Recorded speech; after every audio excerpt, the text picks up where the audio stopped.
Hola, buenas tardes. Bienvenidos a un nuevo encuentro de Las Condes Design. En esta ocasión nos acompaña la Facultad de Diseño de la Universidad del Desarrollo a través de Coca Ruiz, destacada diseñadora y académica de la universidad, quien nos va a transportar al mundo del color y cómo este elemento impacta en nuestras vidas, en nuestros espacios y en nuestras decisiones de compra. A través de este seminario vamos a descubrir el rol del color en proyectos de diseño de interiores y la importancia que tiene este elemento para obtener muy buenos resultados, es decir, un resultado exitoso.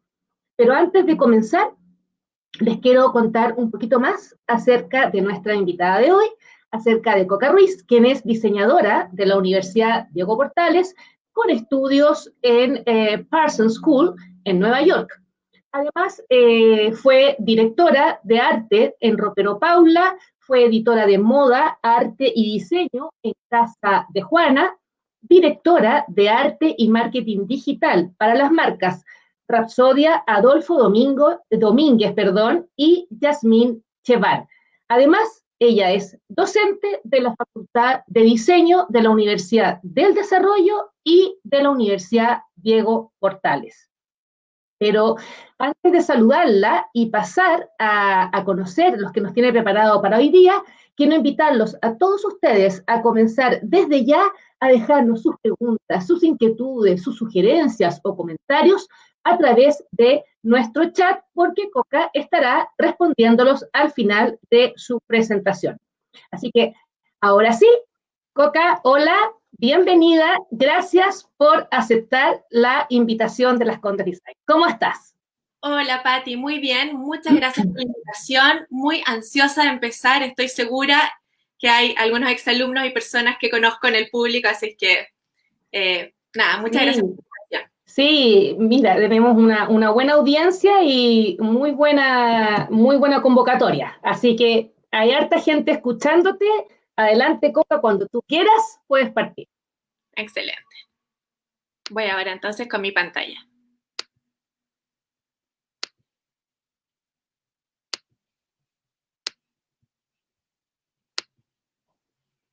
Ya viene Coca con su presentación, un poquito de paciencia. Este es el mundo digital en cuarentena.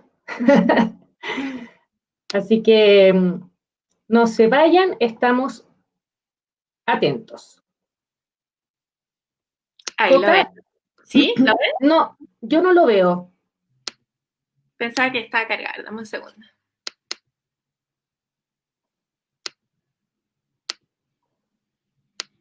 Me dicen por interno que no ha compartido o dejaste de compartir. A ver, dame un segundo, mil disculpas, pensé que estaba cargado. Ya. Deja de compartir y comparte de nuevo. Ok.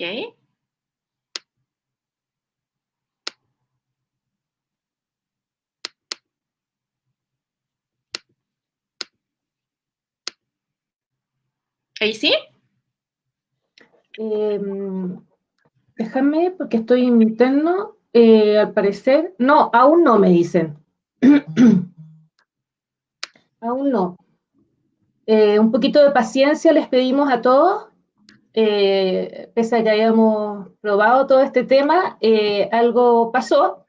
Así que, Coca, mira, anda leyendo en el private chat indicaciones. Ahí te van a ir diciendo. Sí, es exactamente lo mismo que en la prueba, fíjate. A ver, déjame ver. No está su pantalla, la dejó de compartir, me dicen. Pero la estoy compartiendo. Ujú. Ahí yo creo que ya estamos. ¿Sí? Ahí sí, perfecto. Perfecto. Estupendo. Bueno, y muchas gracias a todos por la paciencia. Así que ahora vamos. Dale, Coca. Ahora vamos. Muchas gracias, sí. Gracias por la paciencia. Partimos.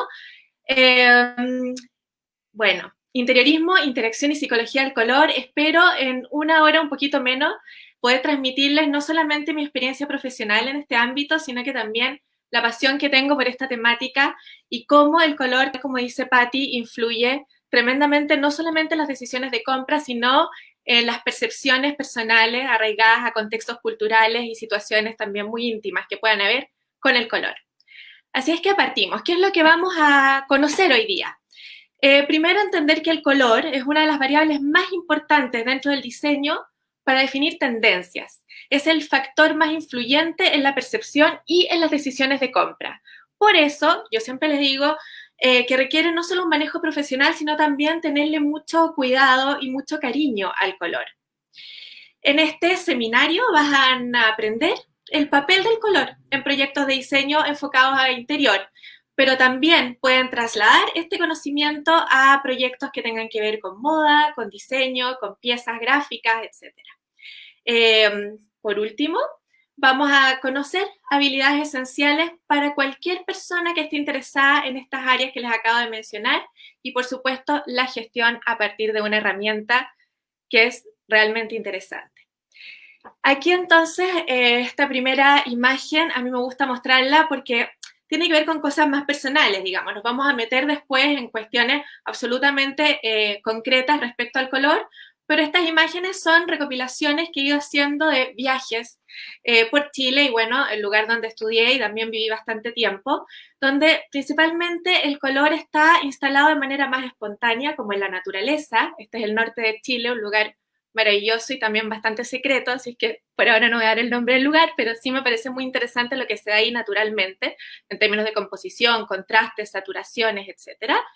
Y bueno, esta otra ciudad que es como, digamos, como mi segundo lugar en el mundo, el Grand Central en Nueva York, donde la primera vez que me enfrenté a este espacio y miré hacia arriba y vi esta bóveda maravillosa construida a principios del siglo XX, y en esta estética art déco, con ese verde esmeralda y toda una constelación de los astros en el cielo, que en la noche además funciona de una manera muy bonita, ¿no? Porque se prenden lucecitas LED en cada uno de esos astros, inmediatamente uno se conmueve y dice, acá hay una experiencia cromática.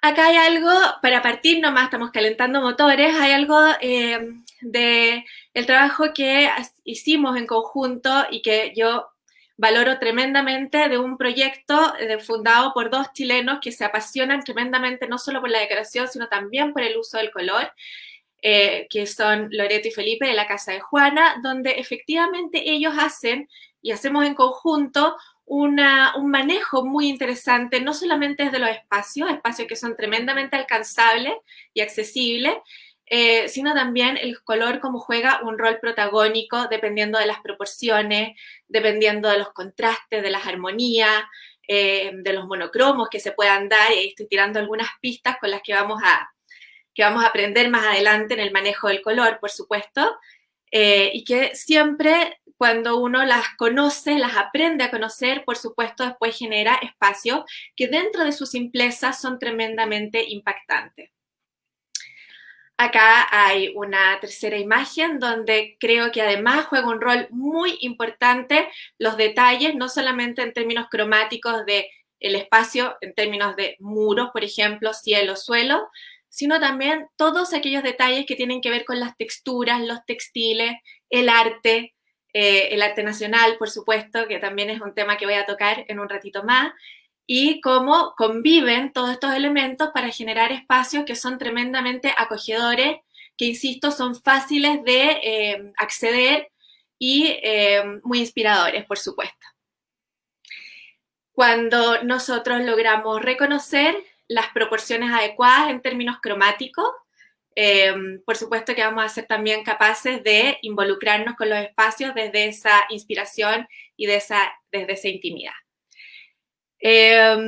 Acá hay una herramienta que es interesante de conocer, igual que un par más que vamos a conocer más adelante, y seguramente los que están presentes, quizás algunos que la han tenido en sus manos o la conocen. Es una pantonera y es, por tanto, un mostrario de colores con los cuales uno puede acercarse de manera muy concreta y vívida a la selección del color. Eso como modo de introducción, porque ahora sí que nos metemos de lleno en nuestra temática, y la primera pregunta que yo siempre les hago a a la gente con la que trabajo, a las que consultan, o a mis alumnos, etcétera, cuando hablamos de color, lo primero que les pregunto es ¿qué es el color? Y empiezan a aparecer un montón de respuestas súper espontáneas, ¿no? Y la que más se repite siempre es luz. Y ese es el vínculo que se hace de manera más directa entre color y esa respuesta inmediata que hacen las personas cuando hacemos esta pregunta. Y efectivamente el color es luz, pero antes de llegar a eso, a mí me gusta poner una imagen que es tremendamente técnica y objetiva respecto al color. Y es este ojo, ¿cierto? Que está cortado de manera como un corte esquemático, justo en el centro. Es una imagen casi de enciclopedia antigua, ¿no? Muy bonita también cromáticamente y texturalmente la ilustración. Cuando la luz, y esta es la explicación más técnica y más concreta y más objetiva respecto al color, cuando la luz incide en un objeto, los fotorreceptores de nuestras pupilas, que son estas letras que aparecen alrededor de estas como venas rojas, ¿no? Estos fotorreceptores en las pupilas, captan una determinada longitud de onda y envían esa cifra, esa longitud de onda, al cerebro, que descodifica esa longitud, esa cifra, ese elemento tan concreto en un color específico. Esta es la manera más objetiva de definir color y por lo tanto, lo primero que podemos admitir con esta definición es que el color efectivamente es presencia de luz, porque decíamos que se ocurre el color solamente cuando choca la luz con un objeto o cuando incide la luz con objeto y nosotros somos capaces de captar esa longitud de onda. Esto no es a propósito, es una imagen negra, porque inmediatamente después de esta pregunta yo siempre les digo a mis alumnos o a las personas con las que estamos trabajando en color, hagan el gesto de taparse los ojos con las dos manos. Yo me veo muy chiquitita. Voy a hacer el gesto de taparme los ojos con las dos manos, espero que ustedes estén haciendo lo mismo. Y lo primero que uno advierte es que los fotorreceptores todavía están un poco sensibles, ¿no? Y hay todavía algunos destellos de luz. Sin embargo, lentamente y poco a poco, los colores que uno había recogido cerebralmente comienzan a apagarse. Es una bonita palabra. Comienzan a apagarse. E inmediatamente nosotros reconocemos un color que en rigor es un no color, que es el negro, que solamente se da cuando no hay presencia de luz. Por lo tanto, el negro nosotros lo consideramos como un no color desde la manera más objetiva. ¿Quién estudió esto de manera absolutamente cuidadosa? Yo siempre me voy muy para atrás. Aquí todos los que sean exalumnos míos van a decir la coca de nuevo, yéndose a la historia más profunda y el origen de las cosas, pero bueno. ¿Quién estudió esto por primera vez? Isaac Newton, en el 1700, diseña la primera rueda de color, que es la herramienta que vamos a usar durante este seminario para aproximarnos a la selección de colores. Isaac Newton en el año 1700 es el primero en diseñar y visualizar en esta rueda cromática precisamente esas longitudes de onda. Y lo que llama la atención en esta rueda de color es precisamente la ausencia de color y el privilegio del cálculo matemático. Imagínense qué interesante cómo esta primera aproximación a una rueda cromática era tremendamente acromática o sin color. Y estos son los cuadernos de estudio de Isaac Newton que a mí me conmueven por la estética que tienen, ¿no? Aquí en el lado derecho aparece su optics, ¿cierto? Esta rueda, donde identifica los colores primarios y secundarios, solamente indicando aquella cifra vinculada a la longitud de onda respecto a cada color y por lo tanto tiene una mirada muy objetiva y muy concreta respecto al color. Todavía no hay nada vinculado ni con las emociones, ni con los sentimientos, ni con aquellas percepciones más personales. Por ahora es todo físico-matemático. Vamos a ver cómo ha evolucionado.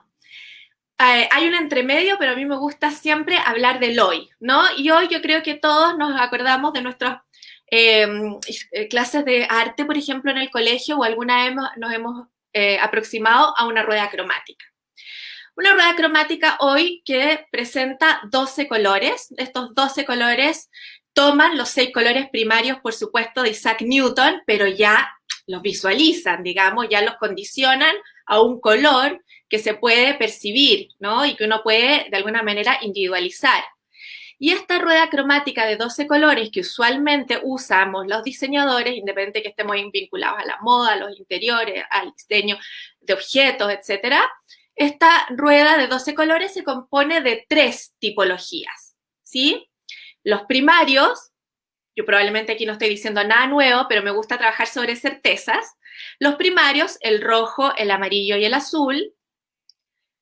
Los secundarios, que son el naranja, el verde y el violeta, y que precisamente se dan de la mezcla de los primarios, ¿cierto? El naranja es el resultante de una mezcla entre 50 y 50% de rojo y amarillo, el verde también es el resultante entre una mezcla entre amarillo y azul, y por último el violeta, el púrpura, como quieran llamarlo, es el resultante de una mezcla entre el azul y el rojo. Y como es una rueda que se compone de 12 colores, nos faltan los terciarios para completarla. Y los terciarios son aquellos que a mí más me gustan porque precisamente tienen matices, ¿no? Tienen matices que se anclan, por ejemplo, aquí aparecen, ¿no? Subrayados, entre el rojo y el naranja existe esa sutileza que es el rojo anaranjado. Entre el amarillo y el verde aparece la sutileza del lima, el amarillo verdoso, que son colores que son realmente interesantes para trabajar en interiores. Lo mismo ocurre entre el verde y el azul, por ejemplo, que aparece lo que conocemos, aquí aparece como verde azulado, pero nosotros lo llamamos turquesa, ¿cierto? Que es este color también muy interesante para generar acentos dentro de los espacios interiores. Lo mismo ocurre con el azul violeta, ¿cierto? Y son todos estos terciarios, aquellos colores que van enriqueciendo y que yo siempre sugiero usar para condicionar espacios interiores, independiente de que sean comerciales, domésticos e incluso vitrinas, que es una excelente oportunidad para trabajar interiorismo también a una escala más reducida. Si nosotros tuviéramos que acercarnos a nuestra temática que tiene que ver con las emociones, ¿cierto? Y ya entendimos que la primera persona que se aproximó al estudio del color se aproximó desde la manera más objetiva y más concreta, y este señor fue Isaac Newton, ¿cierto? En el 1700, el primer autor que se acerca a entender el color vinculado a las emociones y a la psicología y su vínculo con el arte es un romántico. Es un artista, un escritor romántico, que primero que nada dice, esta rueda que antes diseñó Isaac Newton está muy bien, es muy concreta, es muy objetiva, ya voy a ver el nombre del autor, es muy concreta, es muy objetiva, pero está totalmente desapegada de la naturaleza. Está totalmente desapegada de aquello que nosotros percibimos por los sentidos, no solamente visuales, sino también táctiles, sonoros, etcétera. Y aquí a mí me gusta poner siempre esta obra de arte de Thomas Cole. Él es uno de los principales impulsores de la escuela del río Hudson, neoyorquina, del 1800, ya pasaron 100 años a todo esto, el viaje de la vida, ¿no? Donde aparece el universo natural con un esplendor y con una delicadeza de retrato interesantísimo, y si uno es media busquilla, puede inmediatamente agarrar la rueda cromática anterior, ¿cierto? La de los 12 colores, e empezar a identificar cada uno de esos colores en este espacio. Y empiezan a aparecer esas sutilezas, ¿no? Los verdes anaranjados, los violetas azulados, etcétera, los terciarios. Y es en este contexto donde aparece este segundo autor que me resulta realmente relevante. Tal como me resulta relevante Newton y su aspecto más concreto y objetivo, aquí aparece Johann Wolfgang von Goethe. Goethe, en el 1800, pasaron 100 años. Y en esos 100 años la rueda cromática evoluciona. Y evoluciona a un privilegio de representación subjetiva del color, por supuesto inspirado en la naturaleza. Y este señor Goethe, alemán, escritor, a cada uno de los colores de la rueda cromática de Newton le asigna una personalidad. Él tiene un libro interesantísimo que se llama Teoría de los Colores, donde señala todo el estudio que desarrolla en relación a este vínculo entre las emociones o la psicología y los colores.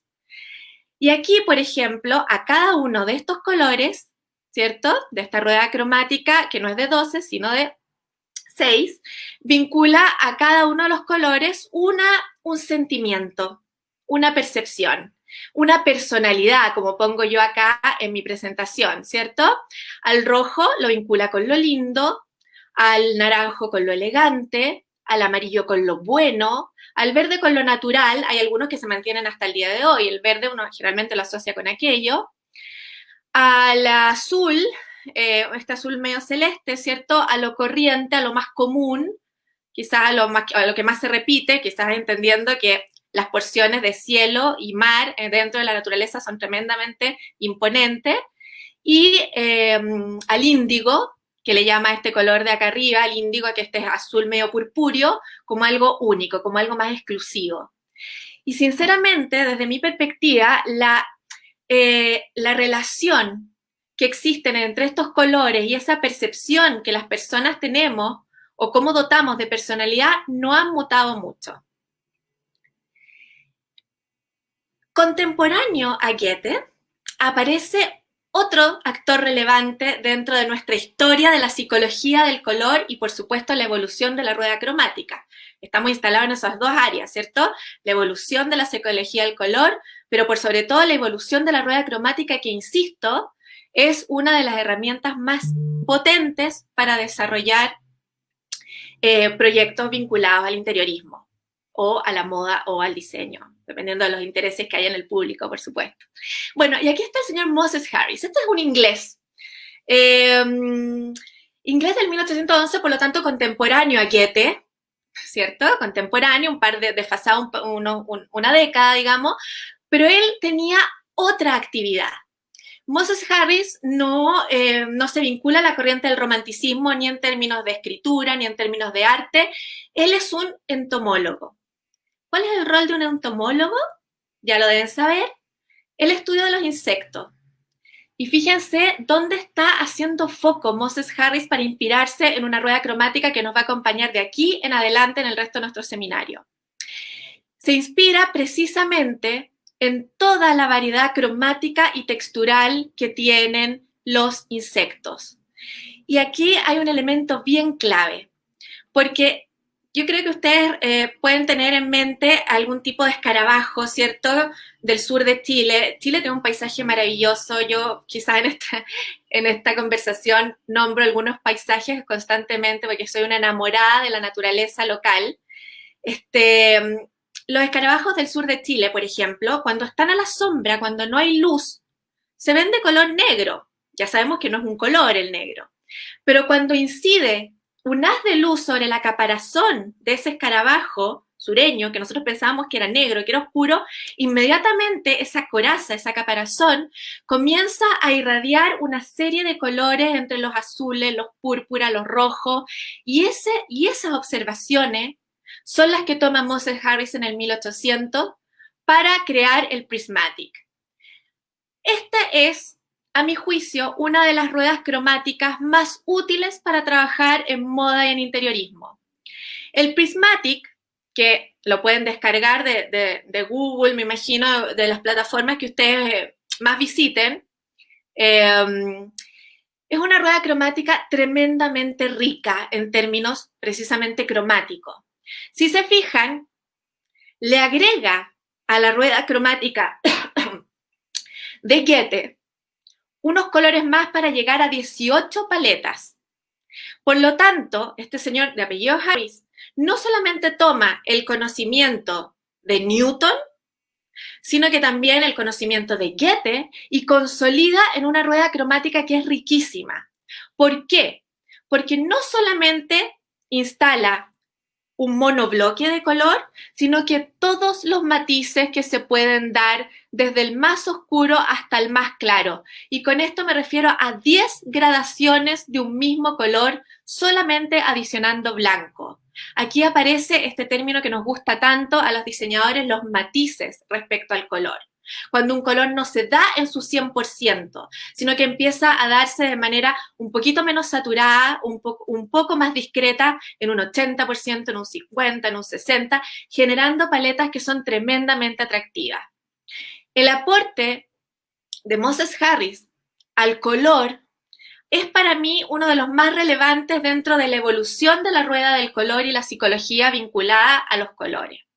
Y es la herramienta que vamos a usar de aquí en adelante para nuestro seminario. Vamos entonces a indicar algunas cosas de esta paleta que a mí me tiene súper enamorada, entonces en esta parte me detengo un poco más. Por supuesto tiene los primarios, los secundarios, pero también paletas intermedias entre primarios, secundarios y terciarios. Y ahí se puede leer que no solamente existe un naranjo rojizo, sino que también un rojizo anaranjado. Son sutilezas, pero son sutilezas que cuando uno trabaja en interiorismo o en diseño de moda son realmente relevantes porque generan al espectador una sensación mucho más deliciosa respecto a los colores, menos vinculada al monobloque y por supuesto mucho más vinculada con las gradaciones y con aquello que nosotros amamos del color, que es la luz. Acá hay una doble página del cuaderno de estudios de Moses Harris. Tiene cuadernos maravillosos, algunos han sido publicados y otros no, pero los compendios de este entomólogo inglés, que además era ilustrador y grabador, por supuesto, tienen múltiples versiones del Prismatic, vuelvo atrás, tienen múltiples versiones del Prismatic en cuanto a gradaciones de color, algunos con un poco más de porcentaje, otros con menos porcentaje, pero también estos estudios cromáticos, que a mí me gusta mucho hacerlos en clase, ¿cierto? Esto es un doble página, donde aparece en la página derecha dos colores que al superponerse, por supuesto, regalan un tercer color, un color primario con un secundario, entregan un tercer color. Lo interesante es cómo es lo que ocurre en el ejercicio cuando cierra el doble página, ¿no? Que aparecen estos recuadros, que son unos recortes, unas perforaciones en la página, donde, bueno, lo primero que se lee es el color resultante. Este tipo de ejercicios son fáciles de hacer. Incluso yo los animo a descargar o conocer la rueda de Moses Harris, insisto, se llama Prismatic, y ponerse en una mesa con unas acuarelas o con los materiales que tengan, a mí me gusta mucho la acuarela, hacer combinaciones entre las diferentes gamas cromáticas que entrega el Prismatic para llegar a resultados tan delicados, tan sofisticados y tan sensibles como los de este entomólogo y grabador inglés. Para los que nos cautiva la psicología del color y por lo tanto un estudio mucho más extenso respecto a lo que hemos conversado, yo siempre sugiero leer a una contemporánea. Me gusta mucho siempre entregar tips y lectura desde aquellos que originan la disciplina y aquellos que la van contemporaneizando, ¿no? Ya tenemos por lo menos 3 nombres en la cabeza para empezar a investigar. Hablamos de Newton, Goethe, Harris, y ahora aparece una mujer, ¿cierto? Eva Heller. Este libro, La psicología del color, y que tiene esta bajada tan bonita, cómo actúan los colores sobre los sentimientos y la razón, pero por sobre todo los sentimientos, está muy vinculada a la línea de Goethe, ¿cierto? A la línea más romántica del color. Ella indica que ningún color carece de significado y que, por supuesto, el efecto que tienen los colores en cada uno de nosotros de manera individual está determinado por el contexto individual, insisto, de cada uno. Y las personas que trabajan con los colores y que están interesados en mantenerse en el mundo del interiorismo, etcétera, deberían conocer cuáles son esos contextos y esos efectos, y para ello este libro es un verdadero catastro de color y asociación del color a determinados estados de ánimo, por ejemplo, a determinadas personalidades. Es un libro, insisto, que recopila todo el trabajo de Newton, Goethe, Harris y lo contemporaniza desde una mirada tremendamente atractiva.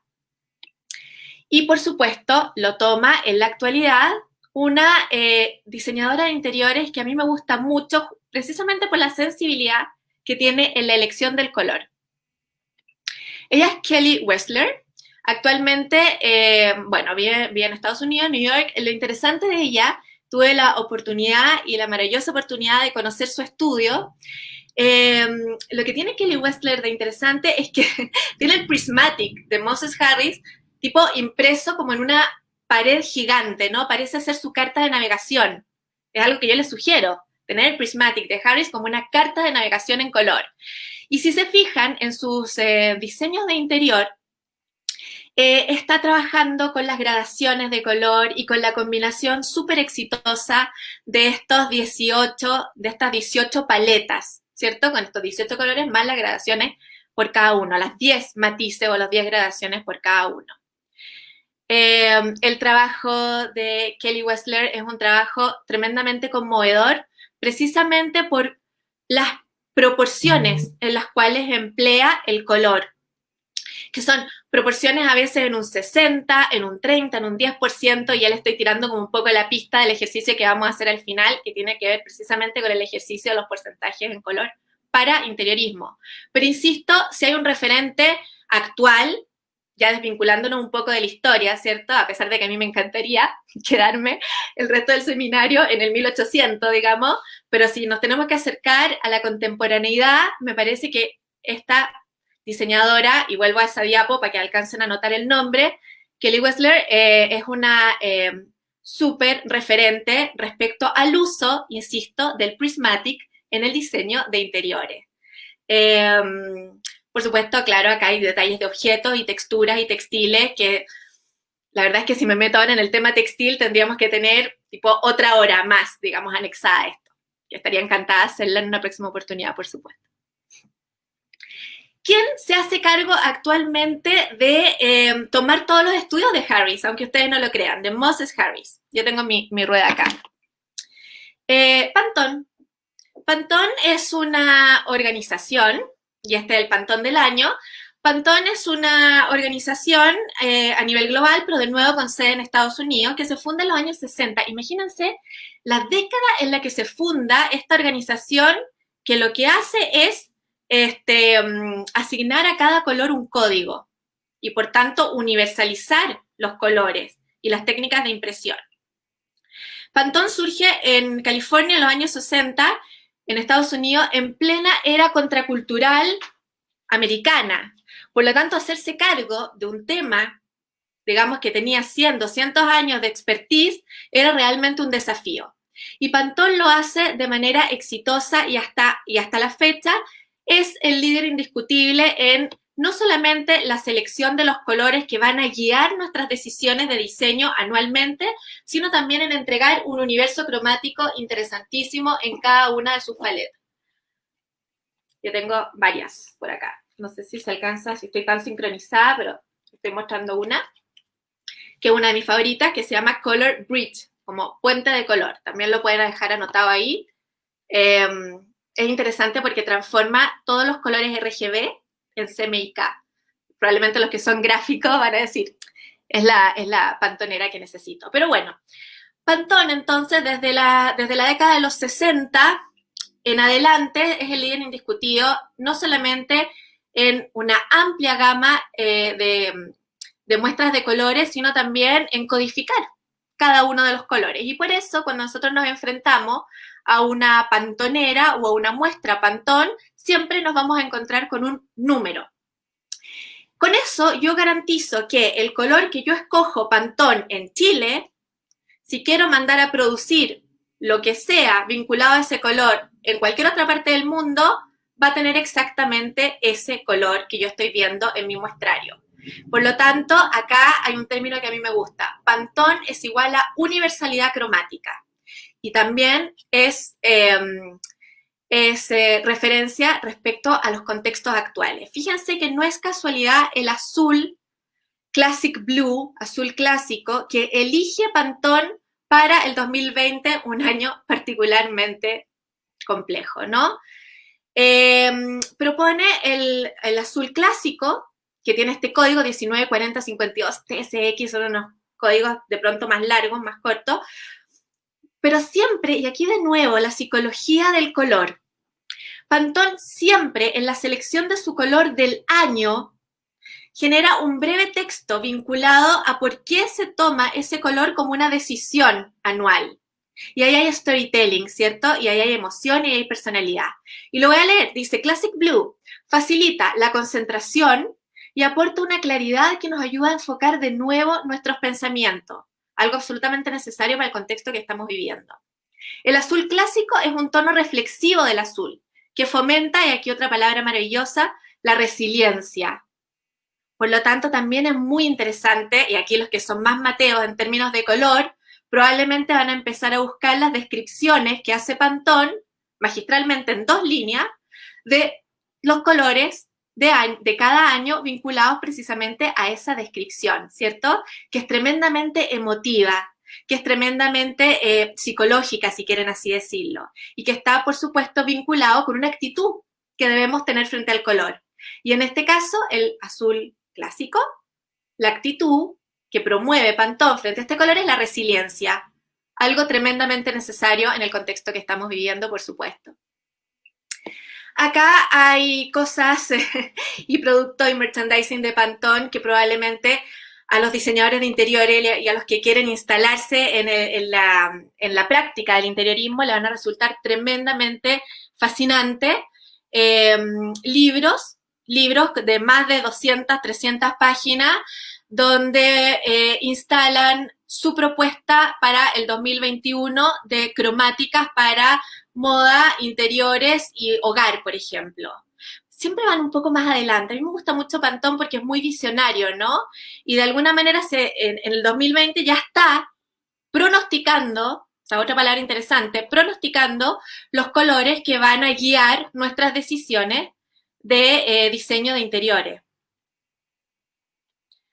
Asimismo, en las páginas interiores del libro, por supuesto que uno empieza a reconocer cuál es el universo que está proponiendo esta organización global respecto al manejo del color en los interiores. Y las porciones, por supuesto. Cada uno de estos libros no solamente trae las pantoneras, que son estos mostrarios que aparece acá en la parte inferior, sino también algunas muestras de color impresas en textiles, porque por supuesto nosotros tenemos que tener no solamente muestras impresas en papel cuando trabajamos en interiores, sino también cómo se comporta ese color en un textil, sobre todo los que están mucho más cercanos al universo del mobiliario, por ejemplo, qué ocurre con el cortinaje, los mobiliarios, etcétera, cómo se comporta el color, el mismo color, en 2 superficies diferentes, ¿no? O en más de 2. Y acá hay una aplicación que yo también recomiendo descargar, que ya es como la 10ª recomendación del día, que es Pantone Studio, ¿cierto? Es una aplicación gratuita que se puede descargar en cualquier teléfono inteligente, que permite hacer precisamente lo que está ocurriendo en esta doble página, y que lo vamos a ver acá, donde yo, una vez instalada la aplicación en el teléfono, si algo me inspira, algún escenario, ya sea natural o artificial, y estoy con la aplicación en mi teléfono, solamente tomo una fotografía de ese espacio, e inmediatamente la aplicación arroja la carta de color que prevalece en esa imagen. Y ahí uno definitivamente tiene un universo por descubrir y un universo de paletas cromáticas por desarrollar, por supuesto. Yo siempre les digo, tienen que estar muy atentos a los detalles, tienen que estar muy atentos a la inspiración que se da en los recorridos cotidianos. Ahora estamos encerrados, pero va a haber un momento en que nosotros vamos a salir de a poquito. Cuando salgamos, qué interesante sería tener, incluso indoor, pero qué interesante sería tener esta aplicación ya descargada en el teléfono para los que somos fanáticos del color, y si algo nos llama la atención en nuestros recorridos diarios, en los más sensibles, en los más cotidianos, poder registrarlo e ir guardando nuestras propias paletas de color. Y ahí es bonito este tema de guardar las propias paletas de color, porque de alguna manera, cada uno de nosotros, cuando trabajamos en interiorismo, en decoración, en vitrina, en moda, etcétera, vamos generando un estilo personal cromático. Y eso puede ser tremendamente apoyado por una aplicación de este tipo. Cuando hablamos de gestión del color, por supuesto tenemos esta aplicación que es maravillosa, pero yo no quiero dejar de lado mi herramienta, mi Prismatic, ¿vale? Por lo tanto, ahora la recomendación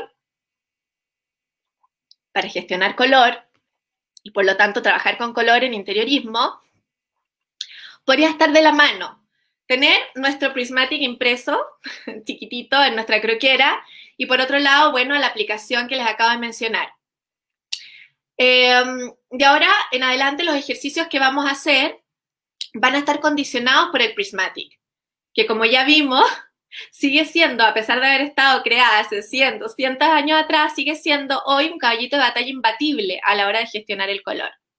Por lo tanto, vamos a volver a él. y vamos a volver a reconocer sus cualidades. Primarios, secundarios, terciarios, pero además las paletas intermedias. Esas paletas intermedias que, insisto, son las más delicadas, las más profundas de desarrollar.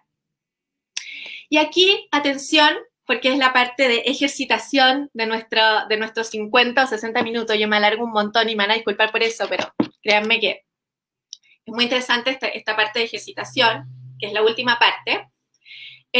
Existen 3 tipos de paletas que se vinculan a cualquier rueda cromática. Quizás yo soy una fanática de esta, pero ustedes pueden trabajar con la rueda cromática que más les acomode. Es cosa de volver a revisar los buscadores, tener como varias, ¿cierto? Identificar cuáles a uno les parecen más cercanas. Yo insisto en que esta es muy atemporal. Y ahí podríamos decir que existen 3 tipos de paletas. Las paletas armónicas, yo voy a tener en mi mano el Prismatic, para diseño de interiores, las paletas armónicas en las que usamos colores, ojo acá, armonía, colores, usamos uno o más colores que están adyacentes en la rueda de color. Adyacente significa que están uno al lado del otro. Por lo tanto, van a generar una sensación, de nuevo, psicológica, de armonía, de paz, de tranquilidad, de sobriedad en algunos casos, pero por sobre todo, de equilibrio, ¿vale? Y ahí, bueno, uno podría generar ambientes interiores tremendamente armónicos solamente utilizando colores que son adyacentes dentro de la rueda de color. Y aquí uno podría hacer una diferencia y uno podría decir, todos los colores de la rueda que se emplazan en el lado derecho de mi pantalla, yo lo estoy viendo desde el rojo al verde, como las manecillas del reloj, ¿cierto? Manecillas, son colores cálidos. Y los que los siguen son colores fríos. Y uno podría decir, voy a trabajar un interior en una armonía cálida. Y quizás ahí estoy trabajando con un naranjo y con un rojo anaranjado, por ejemplo. O los verdes, que son maravillosos. El verde yo creo que, bueno, ya lo dije al principio, uno de mis colores favoritos. Un verde, pero también un verde amarillento. Y vamos a tener resultados como este, por ejemplo, entre los rojos y los rosas, ¿cierto? Son ambientes tremendamente sofisticados, son muy educados, son muy equilibrados, y estoy haciendo uso de colores que son adyacentes en la rueda de color. Y por lo tanto estoy promoviendo emocionalmente armonía. A diferencia de las paletas contrastadas, por ejemplo, que ya se imaginarán cómo funcionan dentro de la rueda de color. Las paletas contrastadas manejan uno o más colores que precisamente están enfrentados en la rueda de color y por lo tanto generan impacto, son mucho más shocking. Y aquí tenemos, por ejemplo, el rojo enfrentado al verde o el verde amarillento enfrentado al rojo purpuriento, al rojo violáceo. Y son esos encuentros confrontacionales, aquellos que generan dentro de los espacios, por supuesto que un impacto interesantísimo cromático, y que es precisamente el ejercicio que hace Kaylee Wessler, la diseñadora de interiores neoyorquina que les presenté antes. Ella juega muchísimo con los contrastes cromáticos, y cómo al enfrentarse dos colores que, insisto, están enfrentados en la rueda de color, generan este tipo de percepción dentro del espacio, donde, por supuesto que es importante la textura del suelo, los materiales nobles, entre la madera, los bronces, pero vean ese contraste maravilloso que hay entre ese sillón tipo Art Deco, tulipa, ¿cierto? Rosa, enfrentado a un azul, que efectivamente son colores que en el Prismatic, de nuevo, se encuentran enfrentados y por lo tanto generan un contraste en el espacio que no necesariamente tiene que ser chillón, y eso también es interesante. Y aquí es cuando yo digo, qué bueno fue lo que hizo Harris con el Prismatic de trabajar matices, de trabajar gradaciones, porque yo puedo trabajar colores enfrentados pero en su saturación más baja. Cuando presentan más blanco, en un 80% de blanco, en un 60% de blanco, voy a generar contraste, pero no va a ser un contraste vibrante, no va a ser un contraste que va a molestar a la vista, sino que va a ser un contraste tremendamente sofisticado, saturado, agradable. Y por último, la favorita de la speaker del día de hoy, las monocromas, por supuesto. Las paletas monocromas, se imaginarán hacia dónde van. Usan dentro de la rueda de color, y en este caso nuestra rueda Prismatic, un solo color y todos sus matices o todas sus gradaciones de blanco. Y eso genera ambientes, como el que vemos acá, que no necesariamente apuntan a un monocromo como el que nosotros conocemos habitualmente entre los negros y los blancos, sino que también se pueden dar estos espacios monocromáticos en verdes, en rosas, en amarillo, en púrpura, en azules, bueno, en la variedad de las 18 gamas que presenta nuestra rueda que estamos eligiendo hoy día para trabajar. La importancia del verde, ¿no? Dentro de los espacios también da como un webinar aparte, pero hay algo con la vegetación, ¿no?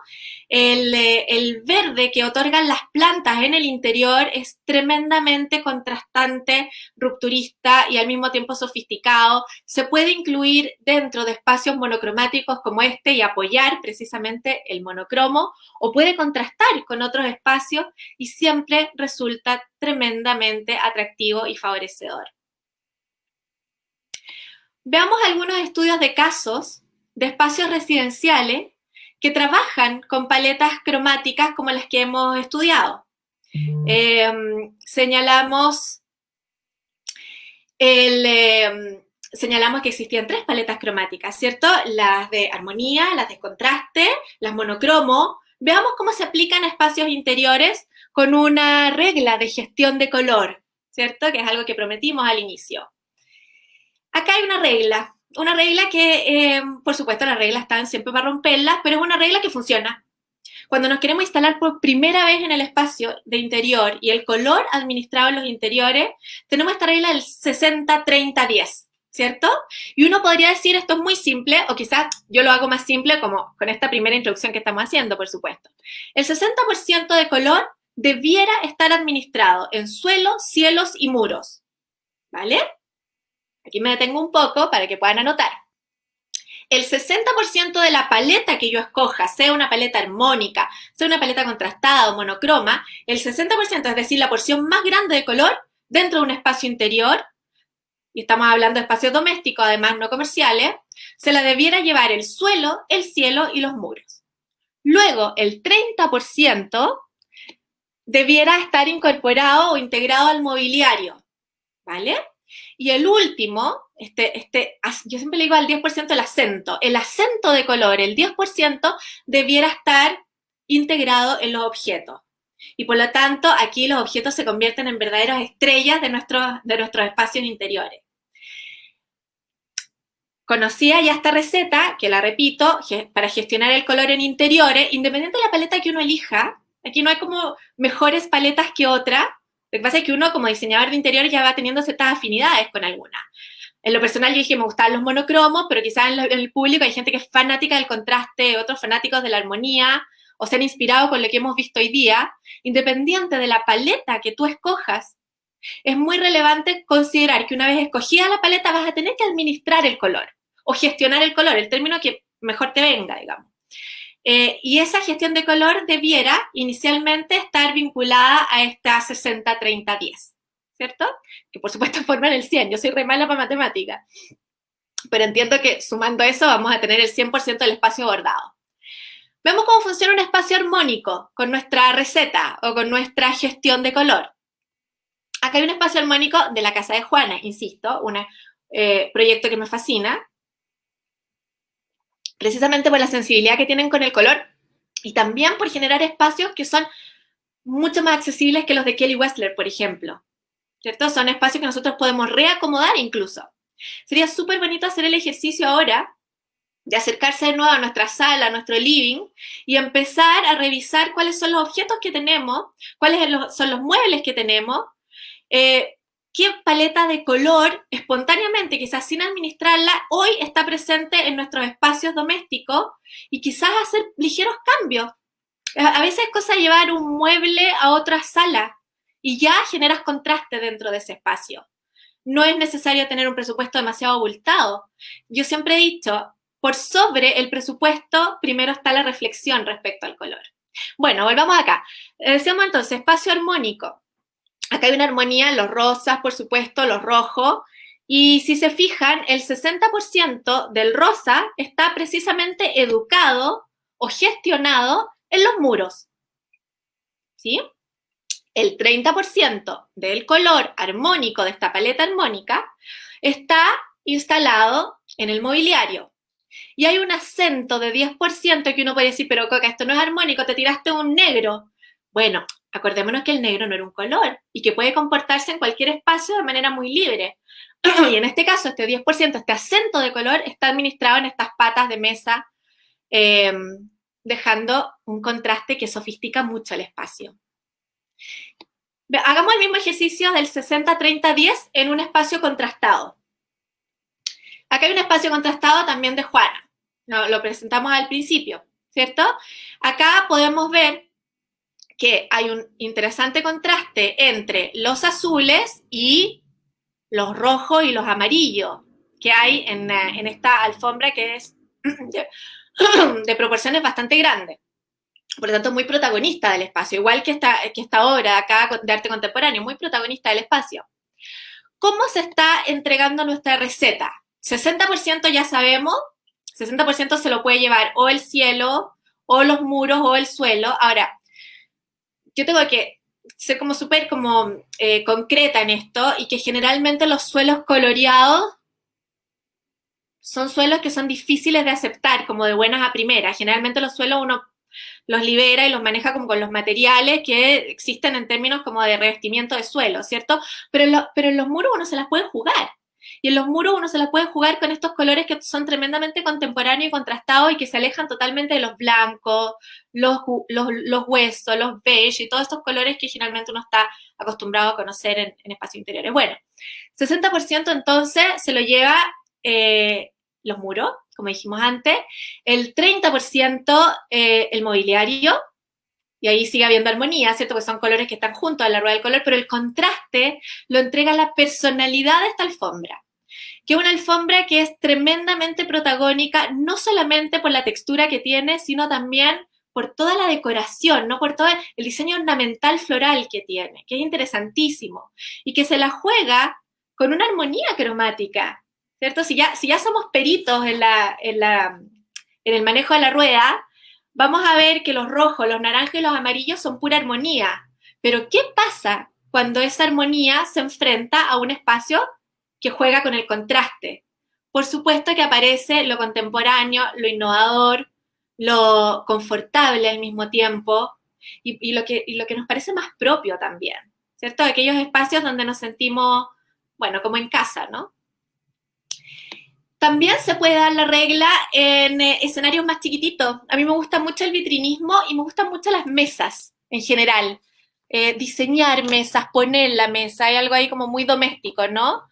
Que es muy bonito y que también se puede dar en este detalle o en este acercamiento que es el diseño de una mesa, que puede ser una mesa tremendamente cotidiana, no necesariamente un espacio o una fecha de celebración, sino que puede ser una mesa cotidiana. También tenemos la regla, ¿no? Donde, insisto, el color más preponderante en este caso lo tiene la superficie más amplia, ¿cierto?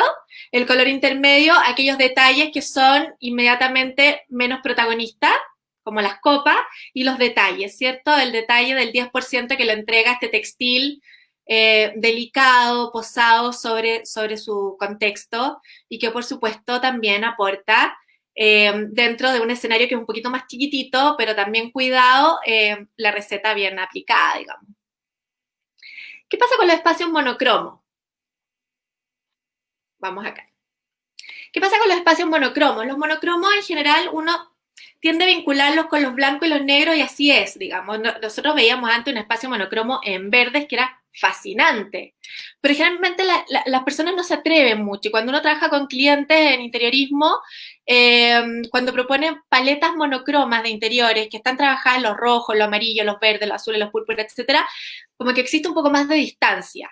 Las paletas más aceptadas dentro de los espacios interiores son las monocromas, independiente de que uno pueda generar acentos con color, como ya decíamos, este 10% de color. Veamos qué pasa con ambientes monocromo de este orden, donde efectivamente hay una gradación entre cielo, suelo y muro, en este caso, del 60%, aquí está estos tres elementos vinculados al blanco o a los blancos, ¿cierto? El cielo, suelo, muro, 30% en mobiliario y 10% en el detalle del cojín, por ejemplo, que no es menor, o 10% en los objetos que están ornamentando esa repisa al fondo. En este proyecto en particular hay algo que a mí me gusta mucho, que es la manera de integrar arte al espacio, que no es necesariamente una sofisticación con un enmarcado tremendamente lujoso o costoso, sino que es simplemente una lámina muy delicada, colgada, ligeramente desplazada del muro, también en colores, por supuesto, monocromo, pero que aporta al espacio una delicadeza y una soltura, ¿cierto? Que en mi caso celebro muchísimo, estas solturas que uno se permite con el arte dentro de los espacios. Y aquí de nuevo aparece esa soltura, ¿cierto? Con estos detalles. Fíjense, no es nada sofisticado lo que hay acá, es en términos de arte, digamos, son solamente dos fijaciones con una cuerdita y esta cuerda, bueno, mantiene estos clips tipo bulldog, ¿cierto? Que son estos clips como gorditos, donde de nuevo se exhiben fotografías impresas, probablemente es una fotografía que los mismos dueños de este espacio imprimieron de manera casera, compraron, qué sé yo, pero me parece tremendamente atractiva también esa simpleza, ¿no? Bueno, veamos en términos de color qué pasa. Aquí juega un rol importante los materiales, por supuesto, pero tenemos, de nuevo, el 60% en muros, el 30% en mobiliario, y por mobiliario también, miren este espacio, un espacio tipo loft abierto, acá hay una cama, una especie de cama integrada al living, y acá al lado izquierdo está la cocina, y es eso nomás, digamos, un espacio bastante limitado en términos de dimensiones, pero en absoluto limitado en términos cromáticos. Juega un papel importante el 10%, y el 10% en este caso está en esos detalles que tienen que ver con los mobiliarios, ¿cierto? Las patas de los muebles, donde uno apoya los brazos, ahí también resulta interesante. De pronto, de nuevo, volver a mirar, yo insisto en esto, volver a mirar los espacios que habitamos ahora, después de esta charla. Volver a mirar quizás con luz natural, no es necesario que vayan ahora, la luz artificial es un poco engañadora con los colores, pero sería bonito mañana enfrentarte a tus espacios domésticos, los que ya tienes, los que ni siquiera has tocado en términos cromáticos, y empezar a, insisto, reacomodar el espacio en función de las paletas. Y vuelvo a decirlo, de pronto hay un mueble que lo tenías olvidado, tipo en la cocina o en alguna habitación de algún niño, y que a la hora de instalarlo en otro espacio inmediatamente genera un contraste, inmediatamente genera, o lo contrario, quizás armonía. Y son esas decisiones que son mucho más simples, sobre todo en el contexto que estamos viviendo, las que yo les animo a tomar más allá de volverse locos comprando, tratando de rehacer todo de nuevo, los espacios interiores, sino que, de nuevo, mirarlos con cariño, tus espacios interiores, mirarlos más que con cariño, con sensibilidad cromática, que es un poco mi invitación hoy día, ¿cierto? Sensibilidad cromática ante todo. A veces basta con agarrar un vidrio, ¿cierto? Y empezar a raspar las patas de un sillón, de una poltrona que ya tenemos para que empiece a aparecer la madera, ¿no? Esa madera bruta, más el textil que probablemente ya tiene esa poltrona, va a generar una confortabilidad diferente, va a generar un modo de habitar diferente, más vinculado al arte, más vinculado a la sensibilidad. Con esto yo siempre me despido, digamos, la importancia del arte. Para mí es crucial, digamos, si hay algo que a mí me gustaría proponer en el cierre de esta conversación, es ¿qué pasa con el arte en los espacios interiores? ¿Qué pasa si imprimimos nomás una lámina y la colgamos? No sé si es el momento de ir a enmarcar nada, pero probablemente todos tenemos algo enrollado por ahí. Tipo, ¿qué pasa si lo imprimimos, lo ponemos un par de clip bulldog, como dijimos, alguna manera de fijarlo a los muros y empieza a aparecer esto, ¿no? Que son espacios que son tremendamente monocromáticos o armónicos en el caso de este azul, pero aparece el acento, ¿no? El acento y ese 10% mínimo acento de color está ahí, ¿no? Está en este elemento que porta, yo no sé si ustedes pueden ver la flecha, pero yo estoy con la flechita en mi computador, es la obra de arte que está más al lado derecho de mi pantalla, donde hay un color salmón que resulta no solamente acento, sino que también ruptura dentro del espacio. La importancia de potenciar artistas chilenos. esta sí es mi despedida, digamos, la importancia de potenciar artistas chilenos. Yo creo que todos tenemos un catastro de artistas chilenos que ya han fallecido o que están vivos y que son tremendamente interesantes de incluir en nuestro espacio, desde el original, desde la serigrafía, desde la copia. Ahí me van a matar, pero siempre existe la posibilidad, digamos. A mí una que me gusta mucho, mucho en términos no solamente en su trabajo, que es tremendamente autoral, por supuesto, como todos los artistas, sino que considero que trabaja muy bien la rueda de color.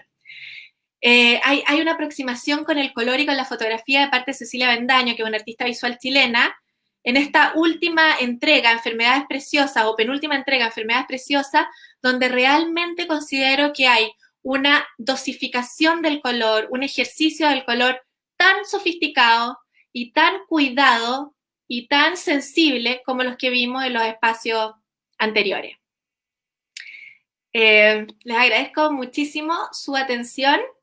Espero que haya motivado a volver a mirar sus espacios interiores y volver a trabajar sus espacios interiores desde esta mirada más sensible y más simple también. Ahí están mis redes sociales, por si a alguien le interesa, siempre las pongo y las tengo con perfil cerrado. Soy un despropósito total, pero bueno, ahí está. Nada, les agradezco muchísimo, muchísimo su atención. En esto creo que me pasé, Pati, no sé. O quizás... No, vamos, perfecto. Totalmente interesante el tema, la importancia de la psicología del color, como bien se denomina el curso. Impresionante la Cecilia Bendaño, cómo maneja la rueda de colores, se pasó. El acento que tú dices y los matices, cómo juega con ellos. Bueno, hemos tenido harta interacción en este rato que tú has expuesto. Súper interesante, Coca, se pasó. Me mantuviste ahí pendiente todo el rato. Cómo hay que pensar los espacios y gestionar el color. Cómo el uso de los matices son importantes y también poner los acentos donde se debe poner. Así que vamos a la primera pregunta, que es de Adriani López, y dice: ¿cuál crees que sea la tendencia en colores para espacio de dormitorios, ya sea para la actualidad o 2021? Para espacio de dormitorio 2021, mira, yo podría ser súper consecuente con Pantone y decir que el próximo color probablemente tiene que ver con los rojos o con los corales, pero la verdad es que para espacios interiores y sobre todo dormitorio yo diría que elige una de las tres paletas que más te haga sentido y trabájala desde esa como perspectiva profesional. Yo soy súper animosa a que cada uno escoja sus paletas. Es que eso te iba a decir. Realmente monocromo, por supuesto, con acento, siempre. Monocromo con acento, pero acordémonos que en monocromo, perdón, Pati, que en monocromo no solamente tenemos los negros y los blancos, sino que en monocromo de repente aparecen todas las gamas, los rosas, los verdes, los amarillos, pero sí para espacio interior yo sugiero monocromo. Pero es correcto hablar de tendencias de color si estamos de acuerdo en que cada espacio también habla del carácter de cada persona. ¿Es correcto hablar de tendencias de color? Yo diría que sí. Tendencia es una palabra que a mí me gusta mucho porque tiene que ver con contextos culturales.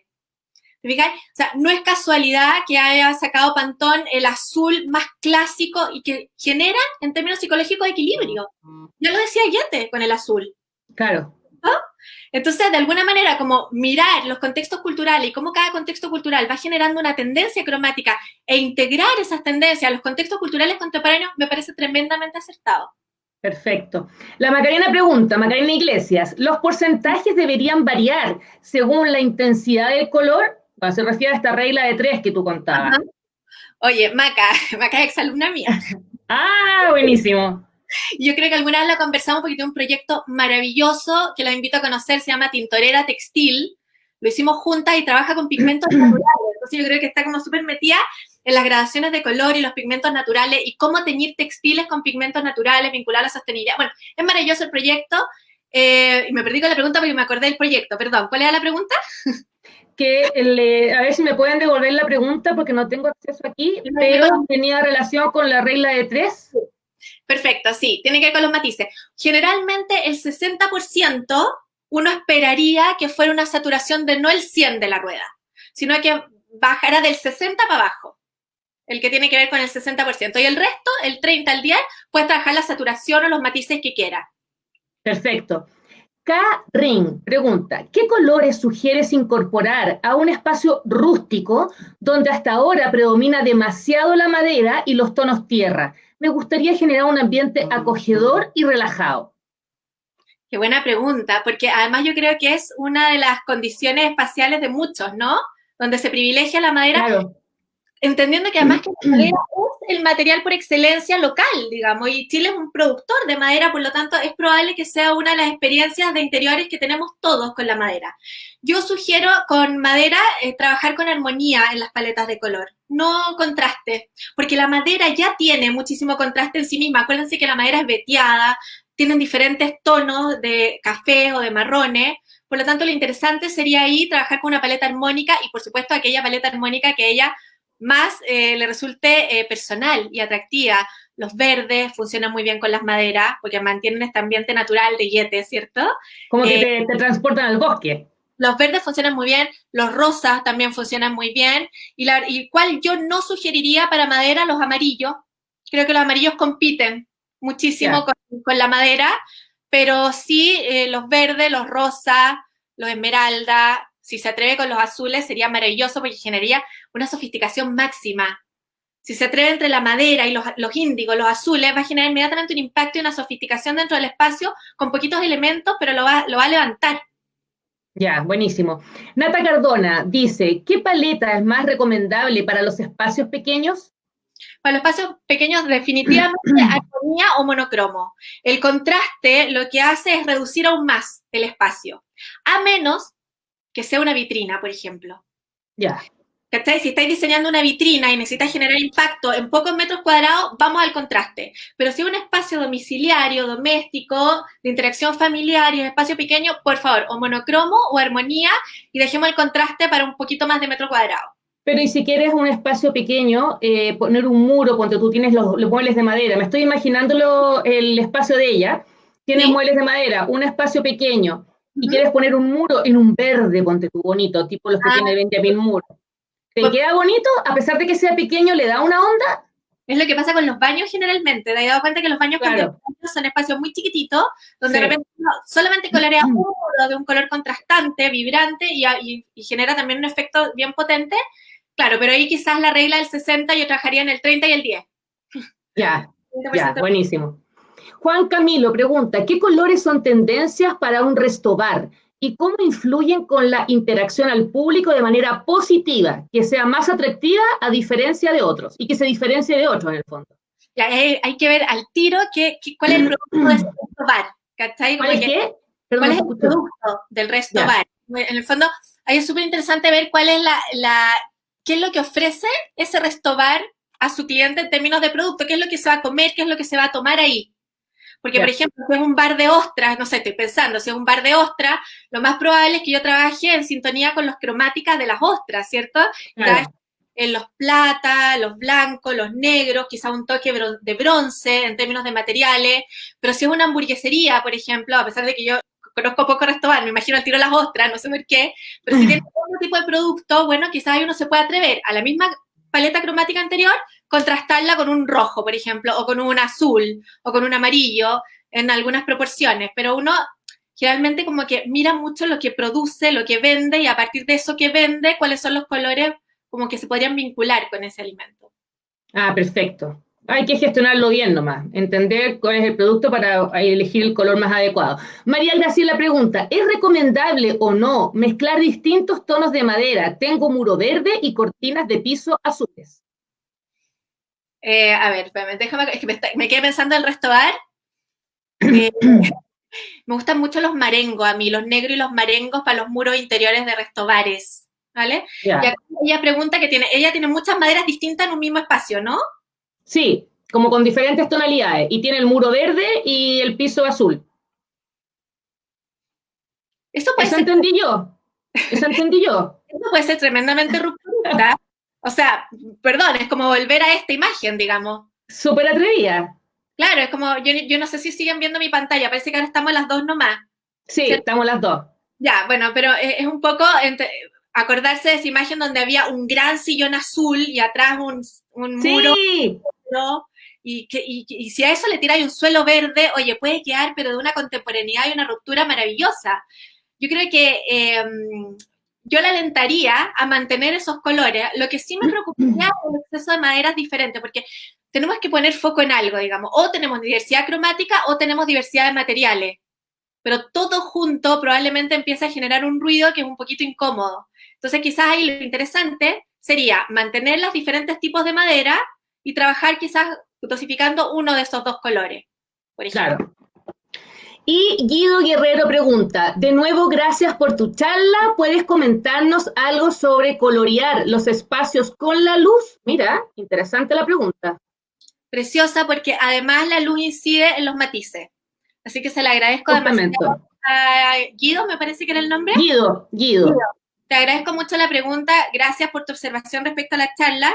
Y efectivamente la luz va a bañar tu espacio de manera diferente dependiendo de los colores. Ahora, es súper importante saber cuánta entrada de luz tienes en tu espacio interior, ¿vale? Eso quiere decir, si tienes una ventana chiquitita o tienes un ventanal, por supuesto que va a afectar esa proporción de luz en el interior.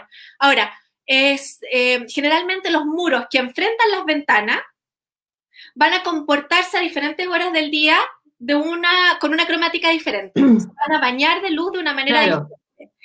¿Qué es lo que yo sugiero en esos casos? Primero, si tuviera que partir de cero, Guido, pintar esa pared que enfrenta la ventana de un blanco que te permita hacer pruebas de color. Si esa pared tú quieres trabajarla con un verde, con un azul, con un amarillo, etc. Bueno, cualquiera de los 18 del Prismatic, lo mío es el Prismatic, digamos. Podrías hacer pruebas chiquititas, que es generalmente lo que uno hace, ¿no? Como que hace unas pruebas chiquititas con el rodillo de 3 tipos de color que te tinquen para esa muralla y vas sacando fotos a diferentes horas del día en función de cómo incide la luz directamente con el color. Y te vas a dar cuenta que los matices se van a ir dando desde la luz natural hasta la luz artificial de manera muy diferente. Exacto. Bueno, es un tema que sin duda da para muchísimo. Así que quiero contarte algunos comentarios que nos han llegado. Pabla Corbalán dice, hola, soy de Chiloé, acá todo es de distintas maderas, piso, paredes, techo, mesas, sillas, en distintos tonos de café, terracotas que da más calidez y más fácil combinar, creo yo. Anet, fue un gran repaso, estudié diseño y decoración en la Universidad de Puerto Rico, muy buena. Mira, Verónica, Coca, te agradezco haber sido tan concreta, estuvo súper. Ay, qué bueno. A ver si nos entran. Ana María, Coca, muy interesante, instructiva tu charla, avísame de otras charlas que tú dictes. Oye, eso quiere decir, Coca, tenemos que repetirlo, ¿ah? Una segunda patita, te invito desde ya, porque la verdad es que el tema da para mucho y muchísima gente interesada. Ezequiel pregunta, muchas gracias, me diste mucha inspiración para entender los espacios de un momento que estoy rediseñando mi dormitorio. Suerte, Ezequiel. Que te vaya súper bien con tu rediseño de tu dormitorio. Bueno, ya te adelanté algo, Coca. Sería súper entretenido volver a hablar de este tema, porque la verdad es que es apasionante, increíble cómo el color afecta a la psicología y los espacios en los cuales habitamos. Rosa dice, pedagógico, fácil de comprender e interesante siempre. Ay, qué maravilla. Bueno, Francisca, seca Coca, me encantó, aprendí mucho. Bueno, justamente para que ustedes sigan aprendiendo y quieran conocer más en detalle este y otros temas, es que queremos dejarlos desde ya a todos invitados al curso 100% online de la psicología del color para branding y comunicación en moda de la Facultad de Diseño de la UDD. Así que desde ya todos invitados, inscríbanse en ese curso porque es súper interesante. María Paz te dice, sí, queremos otra. Yo también. Yo feliz. Encantada, Coca. Me encantó tu presentación y me encantó que hayas aceptado la invitación de Las Condes Design. No, yo te agradezco, Pati, a ti. Me quedé pensando en la niña de Chiloé y la cantidad de madera que junta. Lo encuentro maravilloso, la atmósfera que se puede dar en esa combinación de diferentes materiales. Más un color, digamos. Pati, claro. Te agradezco muchísimo la invitación, para mí fue un agrado interactuar y les agradezco muchísimo también a la audiencia los comentarios que hacen al final, que por supuesto son muy nutritivos para mí también. Genial. Sí, Coca, siempre invitada a Las Condes Design, invitados a todos a Las Condes Design. Tenemos en pinturas a Benjamin Moore y a Cerecita, que tienen excelentes pinturas, bueno, y todo lo que necesitas para la casa, para renovar, todo, absolutamente todo. Así que invitada también, yo sé que tú siempre vas, así que un abrazo grande, Coca, agradecerle a la Facultad de Diseño de la Universidad del Desarrollo, al equipo de Coma, que hace posible que esta plataforma salga súper bien siempre, y al equipo, por supuesto, de LCD Academy, los encuentros culturales que tenemos siempre, así que sigan también a Las Condes Design para que vayan interiorizándose lo que tenemos en arquitectura, en diseño y en interiorismo. Gracias, Coca, y a todos ustedes, muy buenas noches, que descansen.